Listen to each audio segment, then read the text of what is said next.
Natasha Wilona kenang masa kecil yang serba kekurangan. Pecel lele jadi makanan termewah. Natasha Wilona menceritakan kehidupan sulitnya di masa kecil saat tinggal di Banjarmasin. Rumah lawas sang artis sebelum terkenal, baru-baru ini viral. Tampak berdinding dan beratap kayu, rumah Wilona terbilang cukup sederhana. Mantan kekasih Verrell Bramasta itu sudah tinggal di rumah tersebut sejak kecil. Ya, sejak masih kecil Wilona sudah menjalani kehidupan yang serba kekurangan. Aku itu dari umur 5-6 tahun, aku tinggal di rumah kayu di Banjarmasin.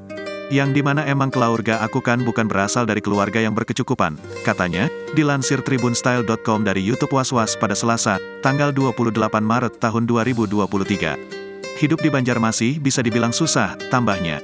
Wilona mengatakan bahwa dirinya tak memiliki kendaraan apapun.